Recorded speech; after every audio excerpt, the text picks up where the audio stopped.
Mauritius ಪ್ರವಾಸದಲ್ಲಿರುವ ವಿದೇಶಾಂಗ ವ್ಯವಹಾರಗಳ ಸಚಿವ ಡಾ ಎಸ್ ಜೈಶಂಕರ್ ಅವರು ಇಂದು ಮಾರಿಷಸ್ನಲ್ಲಿ ಜವಾಹರಲಾಲ್ ನೆಹರು ಆಸ್ಪತ್ರೆಯ ಮೂತ್ರಪಿಂಡ ಘಟಕ ಉದ್ಘಾಟಿಸಿದರು. ಬಳಿಕ ಅವರು ಜವಾಹರಲಾಲ್ ನೆಹರು ಆಸ್ಪತ್ರೆಯ ಘಟಕ ಮೂತ್ರಪಿಂಡ ರೋಗಿಗಳಿಗೆ ಆರೋಗ್ಯ ರಕ್ಷಣೆ ಪ್ರವೇಶವನ್ನು ಸುಧಾರಿಸುವಲ್ಲಿ, ಸಾಮರ್ಥ್ಯ ವೃದ್ಧಿಗೆ ಬೆಂಬಲ ನೀಡುವಲ್ಲಿ ಮತ್ತು ಮಾರಿಷಸ್ನಲ್ಲಿ ಸಂಕೀರ್ಣ ಶಸ್ತ್ರಚಿಕಿತ್ಸೆಗಳನ್ನು ಸಕ್ರಿಯಗೊಳಿಸುವಲ್ಲಿ ಪ್ರಮುಖ ಮೈಲಿಗಲ್ಲು ಎಂದು ಹೇಳಿದರು.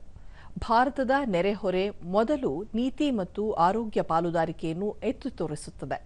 ಮಾರಿಷಸ್ ಜನರ ಯೋಗಕ್ಷೇಮಕ್ಕೆ ಭಾರತದ ಶಾಶ್ವತ ಬದ್ಧತೆಗೆ ಇದು ಸಾಕ್ಷಿಯಾಗಿದೆ. ನೆರೆಯ ರಾಷ್ಟ್ರಗಳ ಜೊತೆ ಭಾರತದ ಪಾಲುದಾರಿಕೆಯು ಬಹು ಆರೋಗ್ಯ ಸೌಲಭ್ಯಗಳನ್ನು ಬೆಂಬಲಿಸುವುದು ಮತ್ತು ಪ್ರಮುಖ ಔಷಧಿಗಳನ್ನು ಒದಗಿಸುವಲ್ಲಿ ಸಹಾಯ ಮಾಡುವುದನ್ನು ಒಳಗೊಂಡಿದೆ ಎಂದು ಹೇಳಿದರು.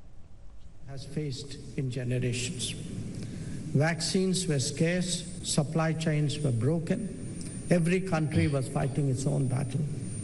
And yet, even as India was managing the needs of 1.4 billion people, we chose to share what we had with our family.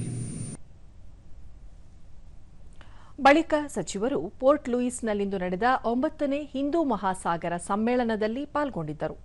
ಈ ಸಂದರ್ಭದಲ್ಲಿ ಅವರು ಮಾರಿಷಸ್ ಅಧ್ಯಕ್ಷ ಧರಂಬೀರ್ ಗೋಖುಲ್, ಮಾರಿಷಸ್ನ ಮಾಜಿ ಪ್ರಧಾನಿ ಮತ್ತು ಮಿಲಿಟೆಂಟ್ ಸೋಷಿಯಲಿಸ್ಟ್ ಮೂವ್ಮೆಂಟ್ ಪಕ್ಷದ ನಾಯಕ ಪ್ರವೀಣ್ ಕುಮಾರ್ ಜುಗ್ನೌತ್ ಸೇರಿದಂತೆ ವಿವಿಧ ದೇಶಗಳ ನಾಯಕರೊಂದಿಗೆ ಸರಣಿ ದ್ವಿಪಕ್ಷೀಯ ಸಭೆ ನಡೆಸಿದರು. ಈ ಕುರಿತು ಅವರು, ಈ ಭೇಟಿಯು ಉಭಯ ರಾಷ್ಟ್ರಗಳ ನಡುವಿನ ಪಾಲುದಾರಿಕೆಯನ್ನು ಮತ್ತಷ್ಟು ಮುನ್ನಡೆಸುವ ದೃಢವಾದ ಬದ್ಧತೆಯನ್ನು ಪ್ರತಿಬಿಂಬಿಸುತ್ತದೆ ಎಂದಿದ್ದಾರೆ.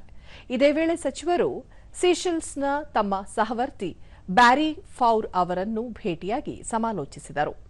ಈ ಸಂದರ್ಭದಲ್ಲಿ ಅವರು ಪ್ರಸ್ತುತ ಆರ್ಥಿಕ ಸವಾಲುಗಳನ್ನು ಎದುರಿಸುವಲ್ಲಿ ಸೀಶೆಲ್ಸ್ಗೆ ಬೆಂಬಲ ನೀಡಲು ಭಾರತ ಬದ್ಧವಾಗಿದೆ ಎಂದು ಹೇಳಿದ್ದಾರೆ.